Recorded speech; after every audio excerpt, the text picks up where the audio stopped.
barn without any feet. But now, this man's on the brink of becoming the fastest runner on Earth. Eric Sprague is caught between two worlds, human and reptile.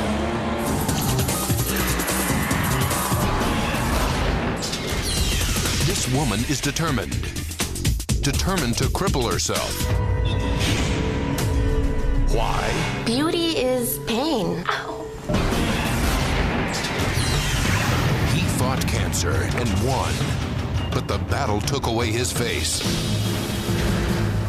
Now deformity has turned to a special kind of triumph. Ladies and gentlemen, may we present Mr. T2!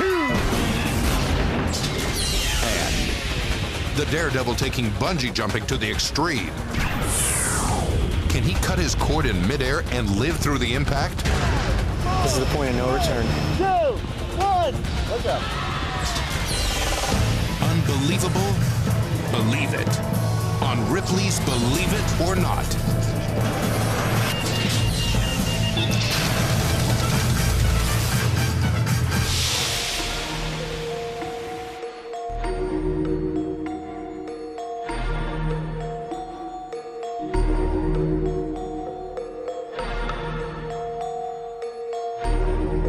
A British astronomer once said that the universe is not only stranger than we imagine, it's stranger than we can imagine. We'll spend some time inside the Ripley warehouse, and you might come up with a whole new concept of strange. Elephant bird egg.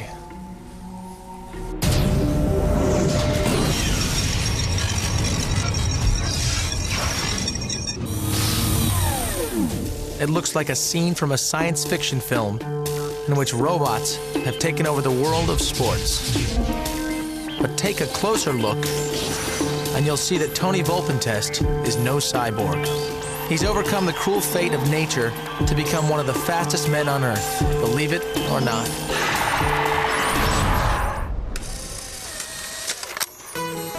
I was born the way I am in 1972, and there wasn't really a cause that could be given to my parents as to why I was born this way.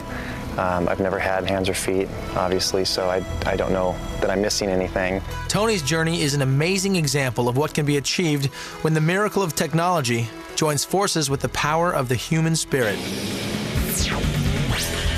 I was always an active child and always interested in sports and just wanted to pursue every sport I possibly could until I found track and field, and I thought, okay, I'm going to stick with this one and see how far I can go with it. Initially, I came in last every single race, but I was having such a good time meeting people. At Shriners Hospital, Tony was fitted with the earliest version of his prosthetic legs. Immediately, he began racing toward his first goal, competing in the Paralympics, an international forum for disabled athletes. And it was probably my senior year when I realized that I actually had a shot at doing something with track and field because I was down to 12 flat in the 100 meters. He trained hard and soon was beating the top disabled athletes and breaking speed records. Clearly, Tony had the natural ability to become one of the fastest runners in the world, but it was the prosthetic technology that was holding him back. Tony's ultimate potential would not be reached until he met this man, Van Phillips, a fellow athlete and amputee who had spent years refining and perfecting an artificial foot that would perform as well, if not better, than a real one. I just knew that there had to be something better than a block of wood and some rubber encasing it. So he invented the Flex Foot, a bolt-on style prosthesis made of carbon graphite. I can bounce on this, like 2 million times, and it'll still have the same shape, same memory, same stiffness and strength that it did when we started out with. The question was, would it work? The band came up to me after the event and said, you know what, I have some technology here that I think you should look at. He took off that first day with those feet. It was another kind of, we hit the nail on the head, these work. After several months of getting used to his new legs, Tony started piling up the medals. 22 gold medals in national and international competitions. When I first put Flex Feet on, I ran the exact same time that I ran without them, and it took my body a while to adjust to it. Then I was able to train harder, and now I train as a world-class athlete. I train like the other Olympians train. All that training has clearly paid off. Tony's best time in the 100 meters is 11.36 seconds. That's only a second and a half behind the world record of an able-bodied runner. If you'd have told me 10 years ago that that's what my time would be 10 years later, I would have laughed. I would have said, there's no way. Orthopedist Kevin Carroll provided Tony with the prosthetic device that connects to the flex foot. When you look at how sophisticated the human foot is, all the various bones and muscles and ligament attachments, and then to be born without your feet, such as Tony was, and how he can get up and walk, run and jump and do amazing things is incredible. Tony's wife and kids are with him every step of the way. The support that he's received from his family is what made him who he is today. So now Tony makes it a point to reach out to other kids who face similar obstacles. One of Tony's newest proteges is 11-year-old Rudy Garcia Tolson. When I grow up, I hope I can break world records like Mr. Tony, get world records and run as fast as him. Just like his pal Tony, Rudy is working to beat the odds and become a world-class racer. When Rudy was born, he was born with a birth defect, and the doctors, they tried to save his legs, but there was no hope.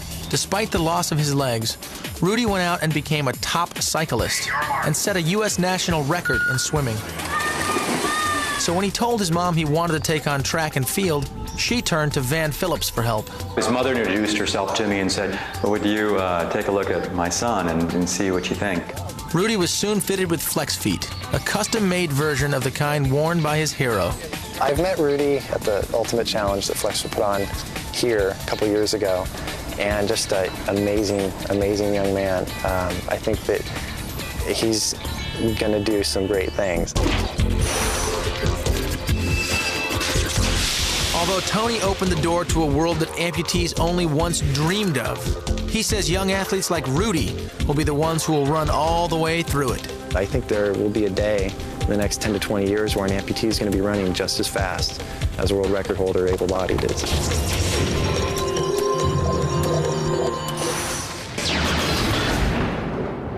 Usually when you call somebody a snake or a reptile, they get offended. I guess it all depends on who you're talking to. Check out the lizard man.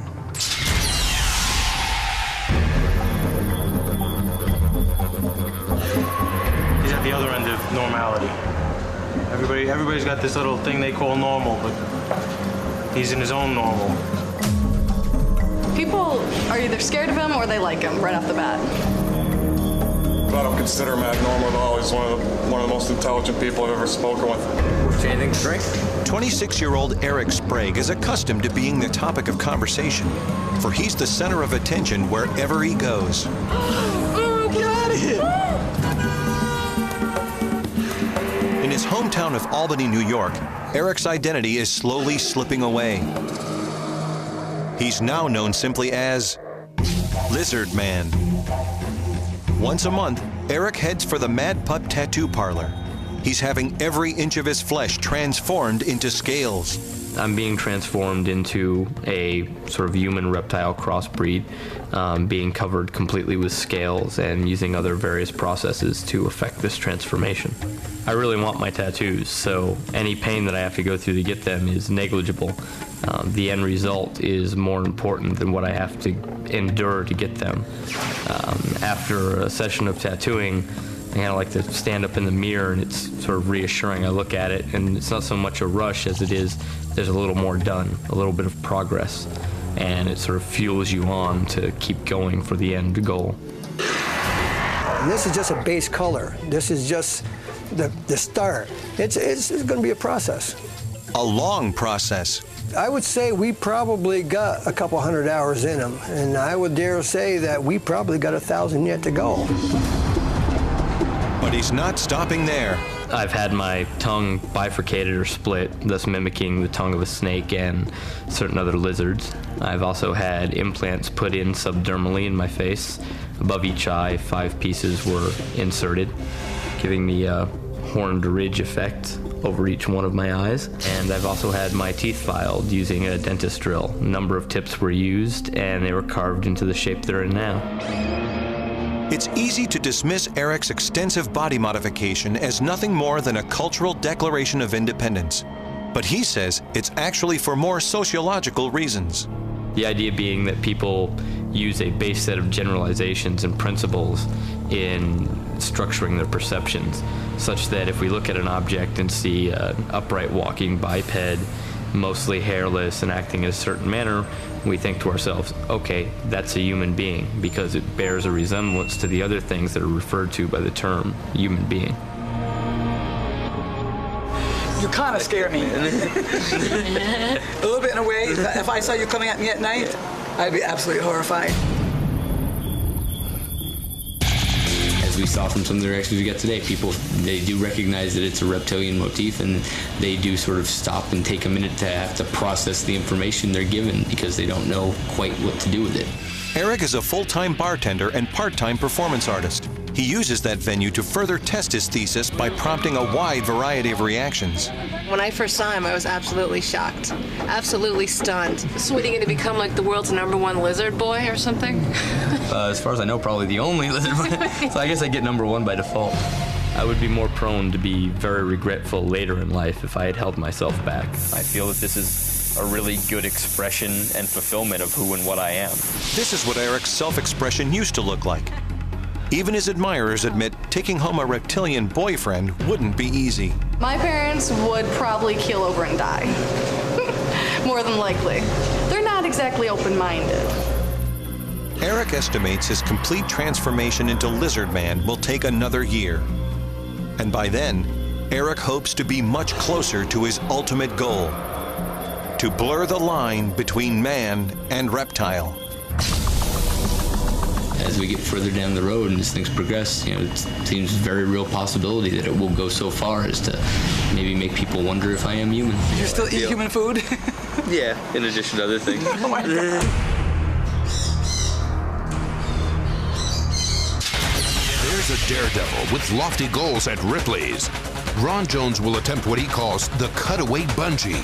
He'll jump from a 180-foot crane. If he releases the bungee cord early, he'll plow into the ground. Release late, and he'll be launched 50 feet into the air. We're playing with lives here, and if we make a mistake, it's going to be deadly. Plus, a man battles cancer and wins. Now he's turned adversity into performance art. Also, a forbidden Chinese act of self-mutilation lives on.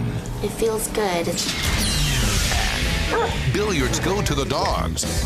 Literally. The bull shark teaching these old dogs new tricks of the trade on Ripley's Believe It or Not.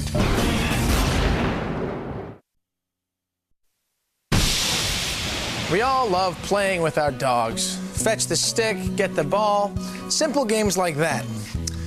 But Larry Griniger wasn't satisfied. Nope. This is a DF11 shot. This is one of our hardest shots in pool. Cue ball comes up and hits the 10 right here, and these three balls separate, so the 9 goes right down the middle and lands on the bottle and takes the place of the 10. This is a shot so tough, only one player has ever made it.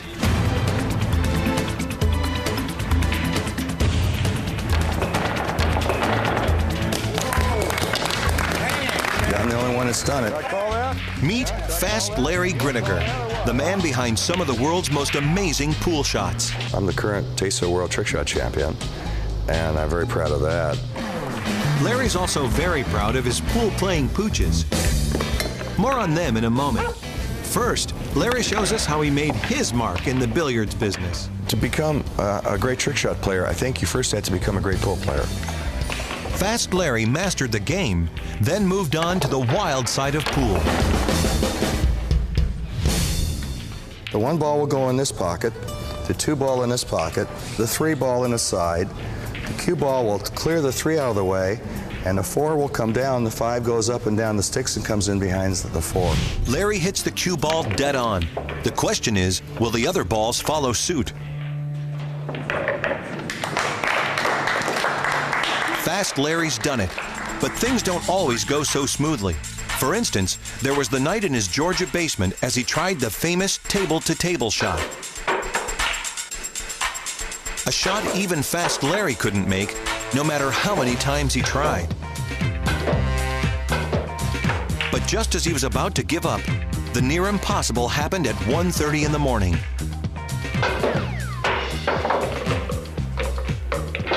Anybody that bet against me has got a loser on their hands.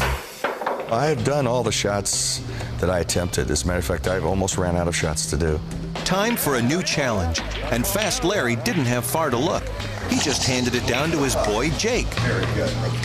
He had a natural tendency to knock things with his paw and shove it in the pocket. Now Jake is the top dog of the trick shot world.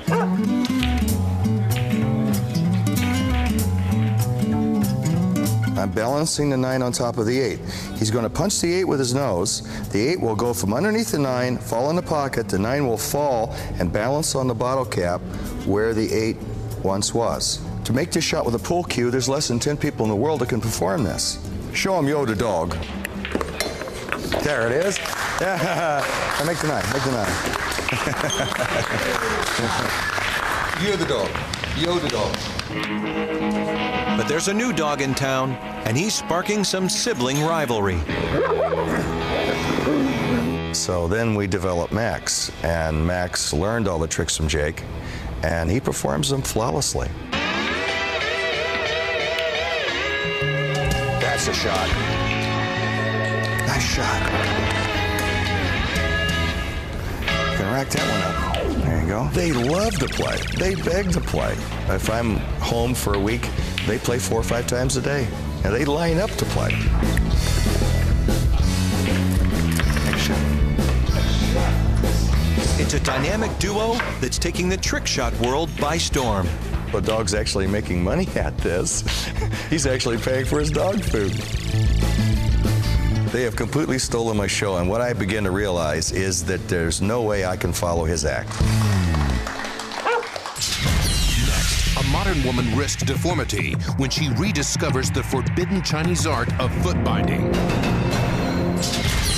And a man turns a medical nightmare into a bizarre kind of self-expression when Ripley's Believe It or Not returns.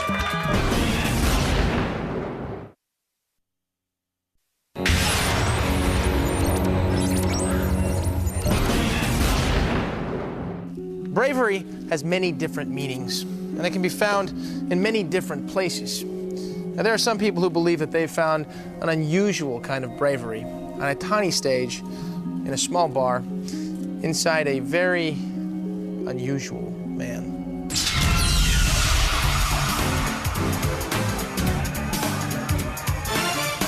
In 3 minutes, this man will take stage and put on one of the most bizarre performances you'll ever witness.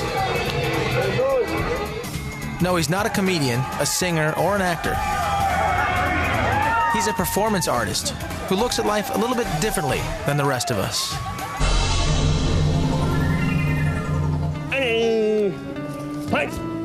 His story begins back in 1987. There you go. Scott was a regular guy living a normal family life. I was married for 2 years, and I just had my daughter was born. She was like 18 months old. I was 23 at the time, just about ready to turn 24. But all that exploded in an instant. Well, originally I had a cold, and then I started experiencing some pain and swelling, and I thought I better had to go see the doctor. The symptoms were suggestive of possibly a tumor. After further tests, Scott heard the dreaded word. The doctor told me over the phone that I had cancer. The tumor size was about as big as my fist in that it was filling the upper jaw behind the cheek. Just freaked out pretty much. A biopsy revealed it was malignant, and doctors warned there was a chance that the cancer could quickly spread throughout Scott's entire body. We explained to him that the worst case scenario would involve a removal of the upper jaw itself, the removal of the eyeball, and the orbital content. After undergoing more than 10 hours of surgery, Scott's appearance underwent a heartbreaking change. They unwrapped me, I think a couple of days they unwrapped my head, and I asked for a mirror, and I looked, and I was crushed. I was devastated. I was like, I didn't know what to do. Even worse, Scott faced an uncertain future. There was a 15% chance that his tumor would return. In 1992, his worst fears came true. And they said you had reoccurrence. After the surgeons removed the second tumor, Scott was left with a wide open path between his eye, nose, and mouth. Because of that type of defect, he does have a direct communication between the eye socket, the orbital content, and the inside of the mouth. Still healing from the second surgery, Scott returned to his former job as an electrician. But instead of feeling sorry for himself, he came up with a novel idea. Sitting around having a beer, I go, I wonder if I could drink through there. And I go, I thought maybe this might be a really neat bar trick. Soon afterwards, Scott's disfigurement made his public debut. Ladies and gentlemen, may we present Mr. T2!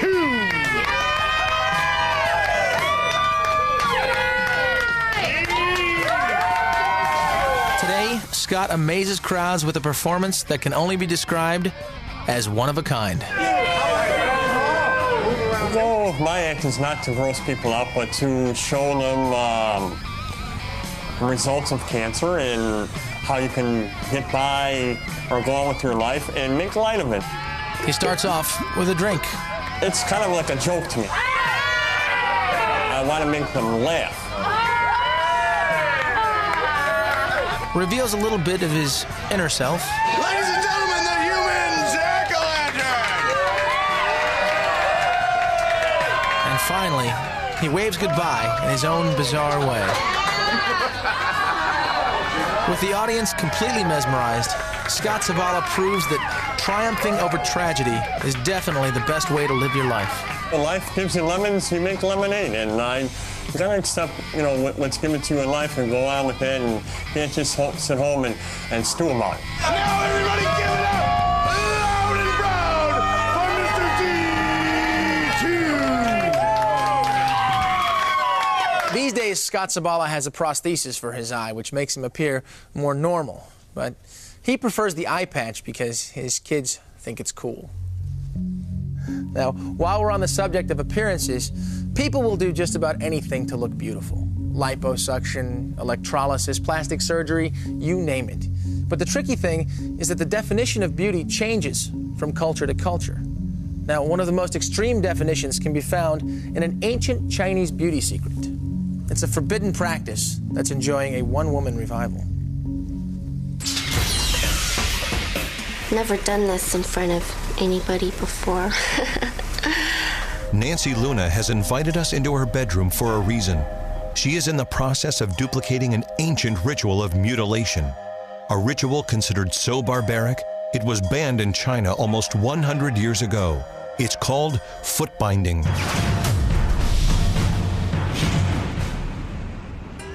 Remarkably, for 900 years, this version of the female foot was a source of erotic fantasy for the men of China. In fact, a woman with normal, unbound feet was considered low class and could never hope to attract a suitable husband. Beverly Jackson is an expert on the ancient ritual.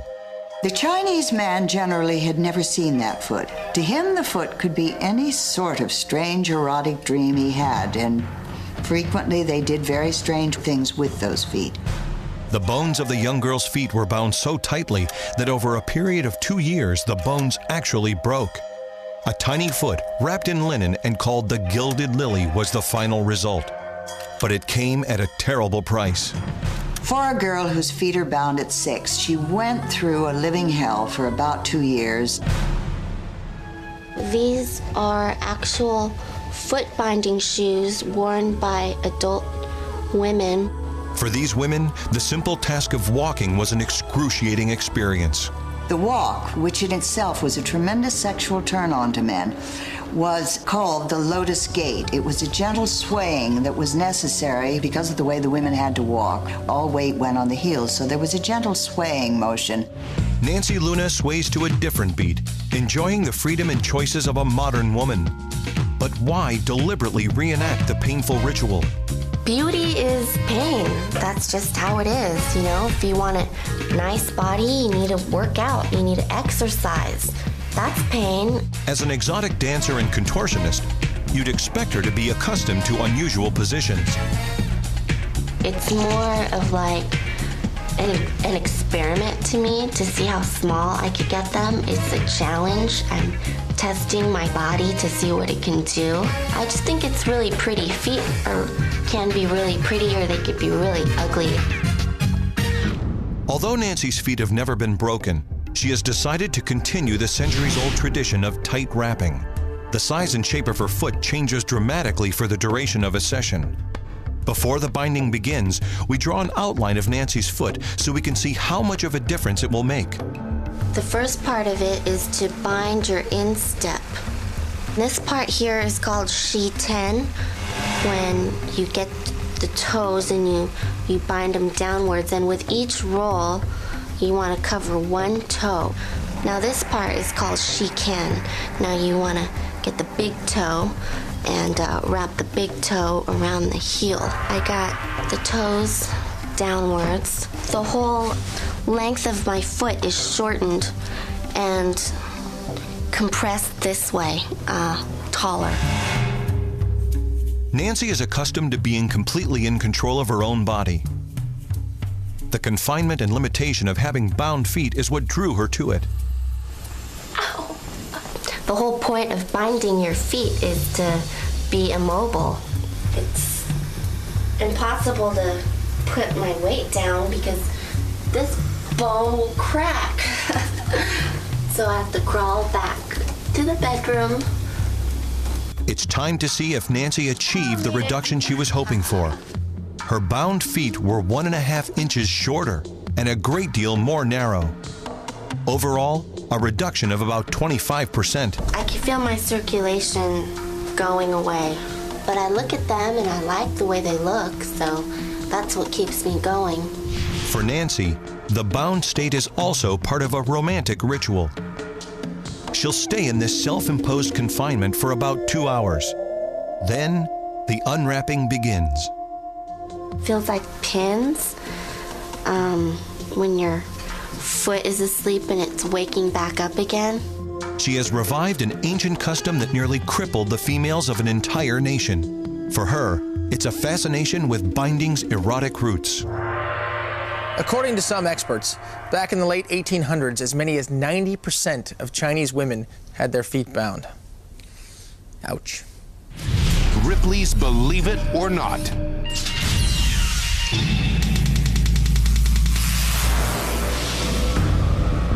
Carjacking. It's a crime that can make any driver a victim of violence. But now, a South African inventor has created the Blaster, a solution as dangerous as the problem. At the touch of a pedal, liquefied gas is squirted from nozzles under the doors. The gas is ignited by a spark with dramatic results, as the manufacturers demonstrated with this dummy. But the company says the blaster is not deadly, since the attacker would likely not stand still to be roasted for long. And police in South Africa say the device is perfectly legal, as long as it's used in self-defense. I'd sooner take my chances using this device than pulling the trigger of a gun. Over 100 blasters have been sold, but so far no one has actually fired one. The blaster costs about $750, including installation. But don't expect to see this option on U.S. soil anytime soon.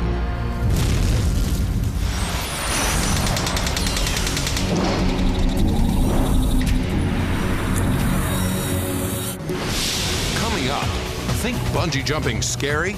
This guy's gonna try and cut his cord in midair. I believe the bungee cutaway is the most extreme bungee maneuver ever attempted. Split-second timing and this daredevil's frightening attempt to cheat death on Ripley's Believe It or Not. Ripley's Believe It or Not.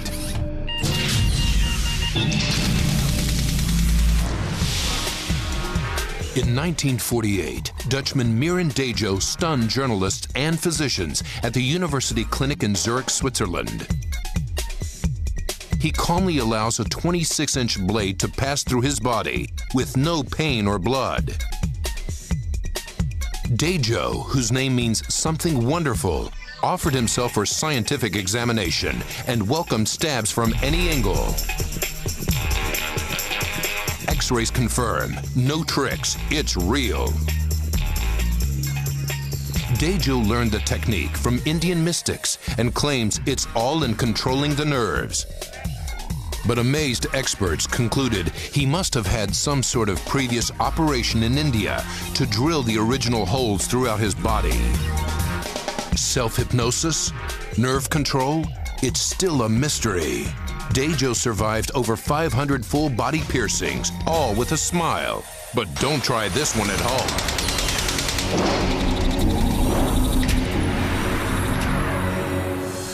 You ever bungee jumped, skydived, really pushed the edge of the danger envelope, all in the name of fun? Well, for some people, jumping off mountaintops or out of airplanes doesn't provide enough adrenaline, so they have to take the next step. Since storming the nation a decade ago, bungee jumping has become a rite of passage for thrill seekers. Every conceivable manner of bungee jump has been attempted, but they've all had one very important thing in common. Bungee jumpers have always tried to stay attached to the bungee cord. This guy is about to change all that. Meet Ron Jones, a man who's been flirting with disaster his entire life. I've always had a propensity for adrenaline sports. Ever since I was a kid, I used to do the crazy things in the neighborhood. I taught rock climbing for many years up in Banff, Canada, and I ended up getting hooked up with the very first two people that were doing bungee jumping in the United States. Bungee jumping turned out to be the perfect sport for an athlete like Ron. It didn't take long before he started his own bungee business. The modern day bungee jump started in 1989 in this country, and it was 3 companies out of Northern California, and they were all jumping bridges illegally. We were one of them, and it was a renegade activity. Eventually, the law cracked down on illegal bungee activity. The sport was in danger of becoming extinct, but Ron wasn't about to let that happen. We ended up shopping around and looking for a bridge, and we came up with this bridge, which is a feat in and itself. Ron found someone with a bridge to sell, and it wasn't in Brooklyn. This bridge has an incredible history behind it. It was built in 1936 by LA County engineers, and in March of 1938, a massive 100-year flood raged through this canyon, destroying most of those sections of the road that were built. The county then abandoned the project, leaving this beautiful bridge behind, which happened to be sitting on private property, which made it possible for us to purchase it. During the week, Ron and his crew used the bridge to test equipment and develop new and more dangerous bungee feats. Today, we brought some new cord that we're testing. It's the same cord that we're going to be using for the cutaway.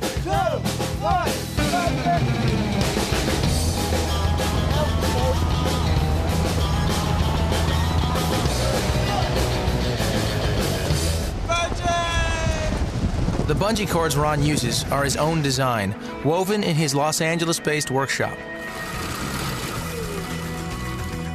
Bungee cords are made from 3 things. We start with cotton, rubber, and nylon. There you go, Danny. The braider will make approximately a foot of cord in a minute. So roughly we get 60 feet in an hour of manufacturing time. So it's not an extremely fast process, but it's something that works very well for us, and it puts out a product that we're willing to trust our lives to. Now Ron is trusting his bungee cords and his crew to get him through the most dangerous bungee maneuver ever conceived. It's really good. The cutaway. Some people write Ron off as just another reckless thrill seeker, but he sees his bungee endeavors as an exciting and challenging career. I'm the luckiest man in the world. I wouldn't even consider doing this if I had not been in the bungee industry for 10 years and if I didn't have 4,000 jumps under my belt. Ron's quest for the ultimate bungee jump has brought him to Ripley's. Well, a lot of wind drag here. Here, Ron and his crew face a forbidding challenge: a 180-foot crane and a bungee cord that breaks away. We want to make this as spectacular as possible, so we're going to take that crane to the absolute max. Everything it can give us, we're going to use all that space. These guys are the best in the world. I trust my life to them, because that's literally what you're doing. You have no choice. Dan is getting the cords all stretched out. He's got them hooked up to the crane. He's doing last-minute safety checks. He'll be checking all of the connection points, the carabiners, and making sure that everything is just perfect for us. Practice jumps help Ron adjust his aim and his timing.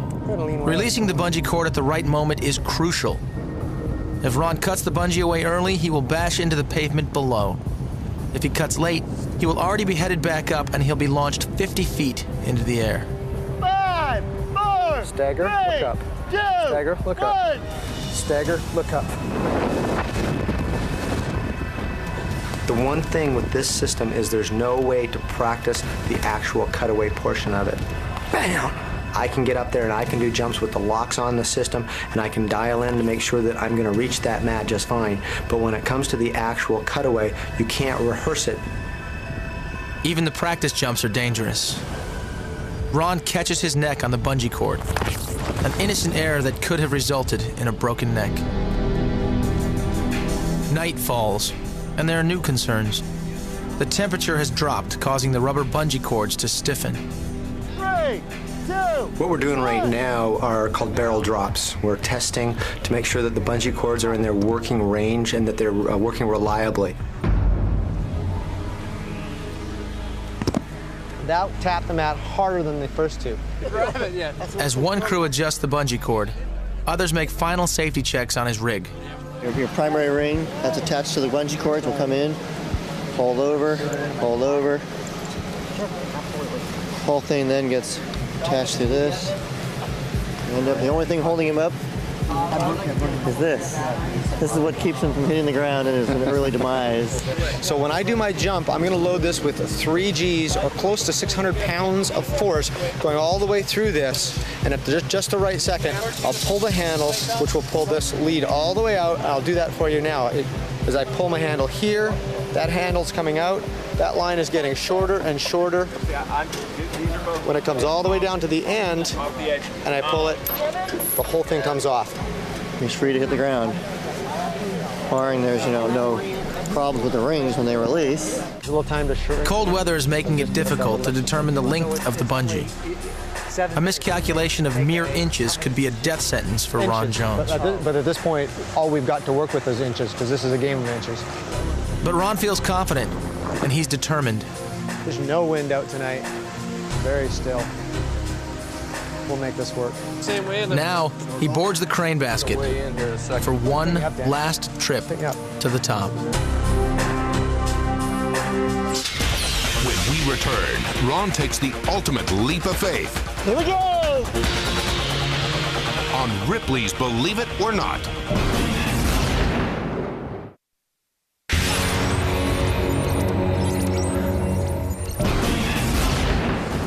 Just to get you caught up, Ron Jones is about to jump off a crane, plunge 180 feet straight down, and at the exact instant when he reaches the ground, release his harness and just walk away. No pressure. When the dummy came crashing into the ground, that just tells the story. It was a dummy in that case, but that could just as easily be myself should I cut away early or cut away late. So when I take the safety lock off of the 3-ring system, I know that that's a one-way trip. There's no aborting this jump. Once I leave the platform, my safety mechanisms are taken off. I am going to cut it away. So we have to make sure that before we do the actual jump, we are positive that everything is just perfect. There's no margin of error. If every aspect of the bungee jump is not executed perfectly, Ron will be seriously injured or killed. He has made the long trip to the top of this crane for the last time today. Ron is the only person in the world capable of making this bungee jump a one-way trip.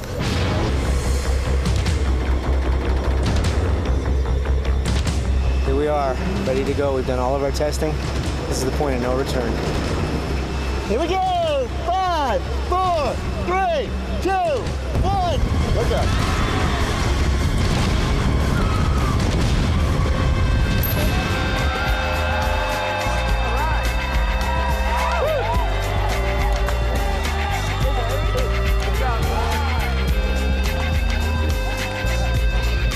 It went well, it went awesome. It was one of those things where when I stepped off that launch pad, I knew I had no choice but to cut it away. Dan, up top in the basket, did a phenomenal job of releasing those cords, keeping them straight. Matt got me dialed in right, gave me a great visual target, and it was just a matter of if these gentlemen could get me dialed in, then I'd worry about the timing on the cutaway. I'm talking myself through this. I'm coming closer right now down into the target. I'm seeing Matt coming into focus. It's time to initiate. Pull now. I just hear my brain saying, pull now. Out comes the handle, and the next thing I know, I'm standing on the ground. All right. Woo. I'm so glad to be here in one piece with my arms and legs still attached. It's a great feeling of exhilaration. My heart's pumping, my adrenal glands are just cranking. Woo, honey, I'll be home for dinner. Ron Jones takes an 18-story plunge and walks away. Gravity-activated sports. What a way to go. We'll be right back.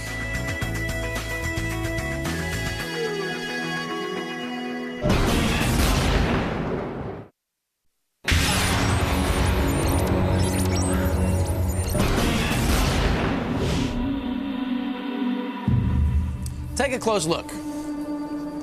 Closer. There are over 22,000 objects in the Ripley warehouse, and pound for pound, this chunk of rock is the single most expensive object here. How much, you ask? $250,000. Now, what makes this little chunk of rock so expensive, and why do I have to use white gloves just to touch it? Well, this is a piece of one of the only scientifically authenticated Mars rocks on Earth. Rocks that apparently were blown out of Mars by asteroids 1 billion or so years ago, and somehow this little guy managed to make it all the way to Africa. Unbelievable? Believe it.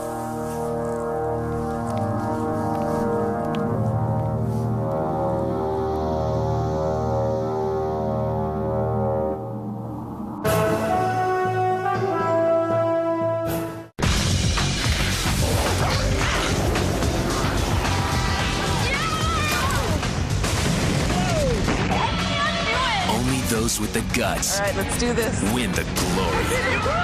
Fear Factor. Back-to-back episodes. Tonight starting at 7. Only on Chiller. Scary Good.